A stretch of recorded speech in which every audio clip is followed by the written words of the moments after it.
Senator Stella Oduah, PDP-Anambra North, has appealed to federal government to provide substantial funding to mitigate the perennial flood ravaging parts of Anambra North Senatorial District. Oduah, a former Minister of Aviation, made the plea in an interview with News Agency of Nigeria in Abuja.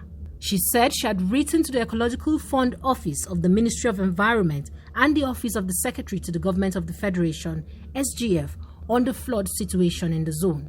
She expressed concern about the perennial flood and how to mitigate it.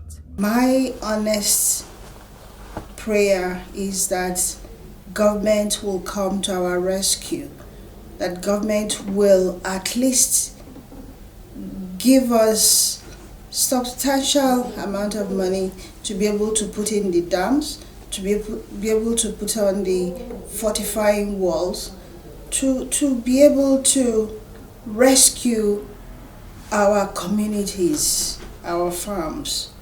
As I speak to you, I cannot go to my house except if I paddle a canoe.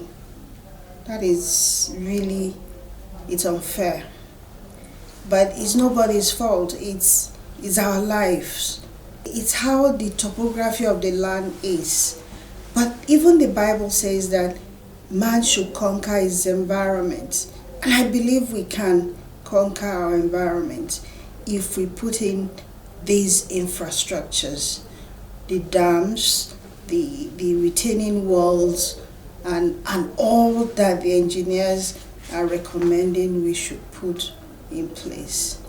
I went as far as writing to Ecological Fund. I wrote to Ministry of Environment, and kind enough, I also wrote to the Secretary of the Federal Republic, SGF, and he was great. He agreed to send engineers to come and investigate, and they did.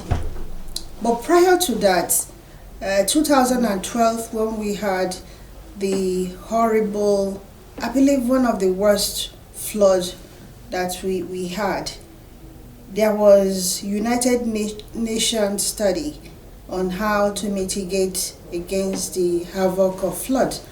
And that study was done, but nothing was done with the outcome of the study. And so I presented it back to Ministry of Environment. And so when they sent their engineers, and the engineers revisited all those issues and made his recommendation, again we are back to the implementation stage.